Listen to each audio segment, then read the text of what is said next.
Anything else you want to add? Soccer's the best sport. Definitely go play it.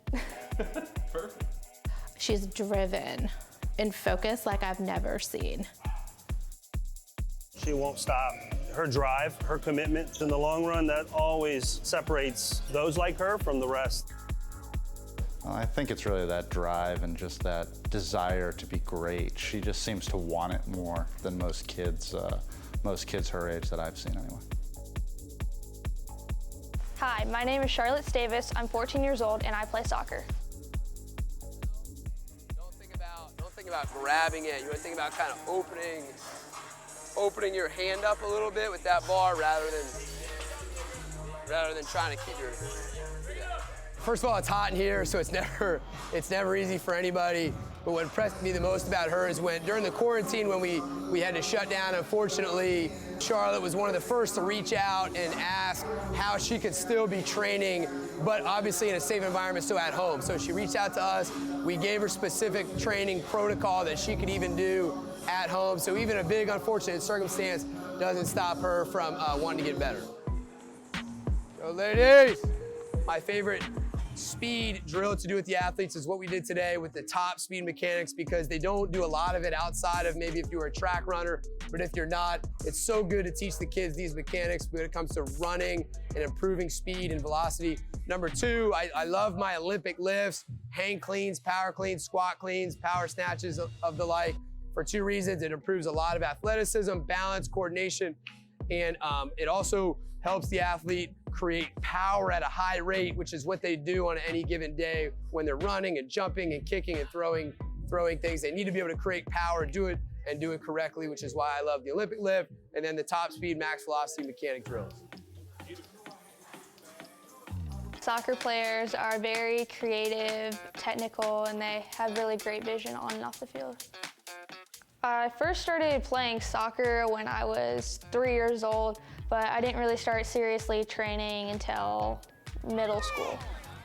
Hit it, hit it. On a normal weekday in preparation for a game on the weekend, I will get up around 7.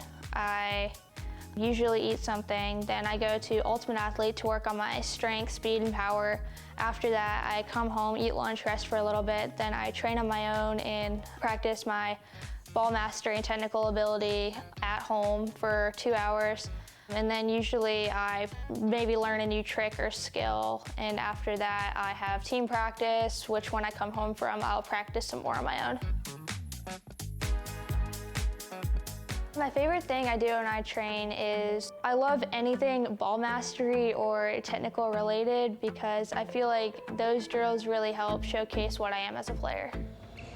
And futsal is played on a hard court, like you see here, a small court, about the size of a basketball court, with a ball that's smaller than a soccer ball. It doesn't bounce like a soccer ball. It has much less bounce in it. And it's extremely technical, very skillful and creative, and it's non-stop.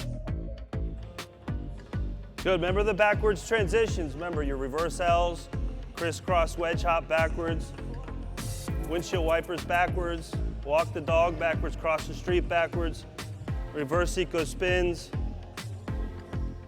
When Charlotte first started with us, futsal was still foreign to her.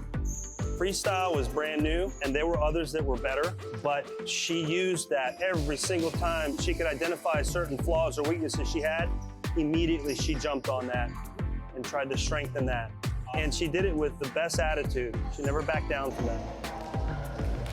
You know, she doesn't stop if she fails. And she shows that in so many different ways out there. And that's how we learn. That's how we learn faster. If you welcome that failure and correct it, and you don't mind being exposed. If you want someone on the team that's going to be a leader, an example, and raise the level of the team, she's the one you want. Nice. Charlotte! He spanked it into the old onion bag. My parents are very supportive. They drive me everywhere to all my games and practices. They always are there at my games cheering me on. Is your dad very cool? Oh, he's pretty cool. #1 fan. Most kids, you know, her mom and I joke about it, their parents sort of drag them out there to go practice. She's the one dragging us out there to practice. She's just constantly working at it. I mean, even from the youngest age, she was always out there with a ball, wanting to kick it. I think it's just really helped her understand the value of a team and how no matter how good you get, you're only as good as your weakest link as a team, and that you can't win these games by yourself. I think is just a great life lesson that'll serve her well as she goes through soccer, college, her career, and all of those things. She's definitely a little bit more sassy on the field, aggressive. You're not gonna knock her down. She's gonna get back and push back. And she's not quite like that at home with her siblings and friends, but it's really fun to see on the field. I know she wants to play professional soccer, and we're behind her 100%. The greatest piece of advice that any coach has ever given me is that real work doesn't go unnoticed. So if you just keep putting in that work every single day, you'll get noticed and you'll reach all of your goals.